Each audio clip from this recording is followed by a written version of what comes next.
Today's episode is what I most politely call the lazy fucker pills.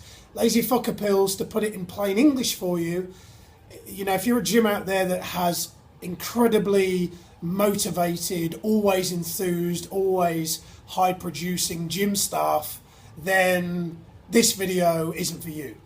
If you're the kind of gym owner who is consistently racking your brains because not all of your staff are motivated, not all of your staff are bringing in the kind of sales that you want, they're texting, they're on Facebook all day, you're going to want to watch this video.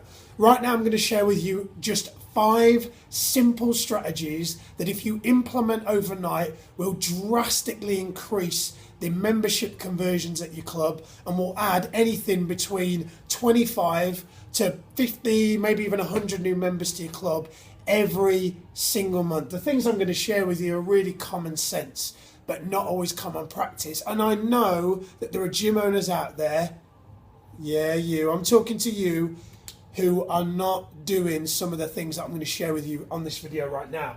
So the first thing that you need to do, the first lazy fucker pill, is you've got to practice then preach. Not preach then practice. I know there are probably some of you out there right now who are brilliant at leading your team. You lead by example. You pick up the phone and you call your ex-members. You go out and you visit local businesses. And then maybe there are those of you who tell your staff to pick up the phone and call ex-members, and you tell your staff to go and visit local businesses. When was the last time you as a gym owner or gym manager went out with your staff and practiced and then preached? It is so important.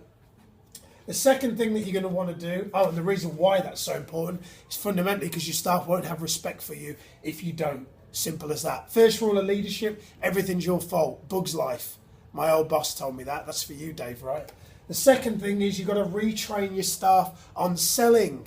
Now, there may be some of you out there who have staff who are consistently bringing in sales, consistently bringing in new revenue. If that's the case, your staff are what I would consider to be good at selling.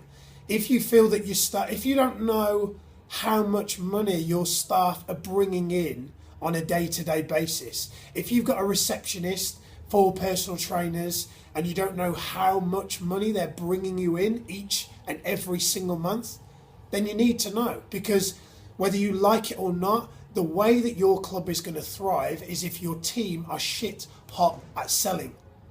Now, the first thing that you need to do is you need to kind of uninstall this old school 1980s belief that being good at selling is a bad thing and it's manipulative. That's not true. Being good at selling something that you're not passionate about is what people have a problem with. Being good at selling when it's something you're passionate about, that's a good thing. How many people are outside in your town right now who aren't physically in shape and aren't inspired to exercise? If you want those people to join your club, you're going to have to get good at selling. And the fact is, if you don't get good at selling, you're doing those people in your town a disservice that need you to inspire them to get in shape. Retrain them on selling. Take them on one of my courses, buy them some audio books, take them on a seminar on selling, public speaking, how to communicate more effectively. You have to become good at selling, because there are so many clubs popping up right now who have flashy facilities and can spend thousands on kit. And if you can't do that, the only way that you can inspire your audience is through your ability to sell and inspire and influence them to join based on who you are as people. The next thing that you need to do is you need to reward them. You've got to reward your team. Sorry about the dodgy screen there. You've got to reward your team. You can't train your team on sales. You can't retrain them on sales and then not expect expect them to not sell memberships for you. If you retrain them on selling and then don't reward them for the revenue they bring in, that's like you're taking all the revenue. I know a gym owner who, and he knows who he is, who I said 2 months ago, you've got to reward your staff on sales.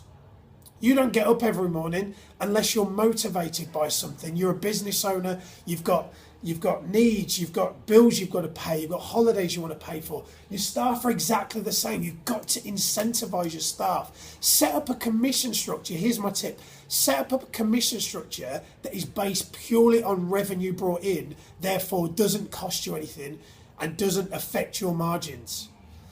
Put a commission structure together where you basically say, look, Steve, if you go out and you bring me 20 new members from a local business, I will physically give you X thousands of pounds in commission. Reward your staff, reward them, give them time off, give them commission, give them residual income. I promise you, you've got to reward your staff if you want them to bring in the revenue. Retrain them on selling, reward them, practice what you preach. The fourth thing that you've got to do is you've got to make work fun. I really should have thought through this screen today. It's terrible. You've got to make work fun. I worked with creative fitness marketing, for those of you that don't know, in the fitness industry for 8 years. 8 years. The reason I stayed for so long is because work was always fun. It was always fun. We always had a laugh. We always joked around. Working in the fitness industry, we're meant to be inspiring people, engaging people, helping people to feel good about themselves. So if we don't enjoy it, how the fuck are we going to make other people do it? You've got to have a good time. And that starts with making your work environment fun. And I don't need to spell that out to you. Just think of ways that you can make your working environment more enjoyable and more engaging for your staff.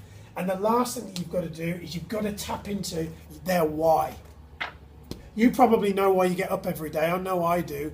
18 months ago, I started Miles More Members with one fundamental goal. That was to safeguard my financial future and that of my mum's. My mum got married yesterday and she doesn't have the kind of secure financial future that I would like. Yes, she's got a husband now who's going to look after and provide for her. But my mum looked after and provided for me for 31 years, still up until now. And I want to make sure that when she retires, she's financially looked after. I want to make sure when I have kids that they have the things that maybe I missed out on. Your staff have a reason why they get up every morning. And if you've got staff at your club who aren't consistently motivated, driven and inspired, I challenge you to find out what their why is, because I don't believe that there are people out there who are not motivated. I believe that there are people out there who haven't got a strong enough reason why. And your responsibility as a gym owner is to find out the reason why they get out of bed every single morning. If you find that out, you'll get the things that you want. Help people get what they want and you'll get what you want. It is that simple. Hope you've enjoyed this afternoon's episode. If you've got any questions about what I've covered, please drop me an email, miles@milesmoremembers.com. I'll see you soon.